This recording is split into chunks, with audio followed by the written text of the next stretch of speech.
You become a sports writer, I think, number one, with a passion for it, a desire to do this.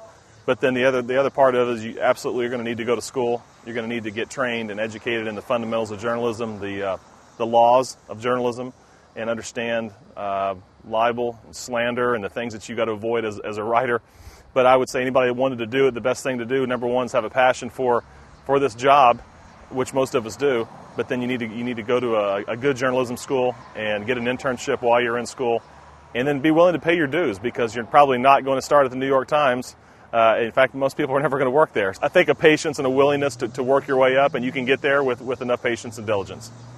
Well, again, I think a good journalism school, the best one you could possibly get into, is a great start for anybody in this profession.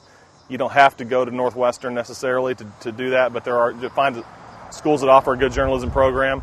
And again, I think an internship for a college student is really invaluable. It's a great opportunity for you to learn the business. It looks good on a resume.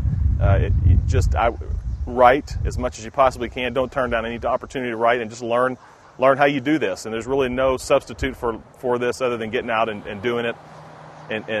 So the education is part going to school, but it's also part cutting your teeth into this and read people who can write. Read good writers and see how they do it. Work experience, anything that you get to do to write. Anything you can do to write will make you a better writer.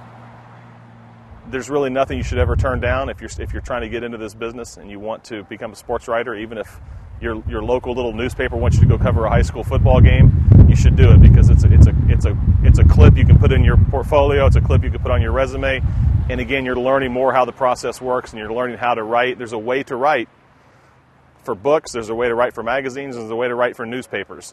And you need to learn how to write for newspapers and know the proper style and how to do that. So I think there's no substitute for just writing and getting that experience. If you have a hesitation of asking questions, this is probably not the line of work for you. If you have a hesitation asking hard questions, this is definitely not the line of work for you. Everything that I do as a sports writer is driven by me asking people questions, whether it be after a game, whether it be me trying to find out something that's happening in the middle of the summer, like now when we're not in football season. News never really stops, but a good reporter is going to be willing to dig and ask and probe.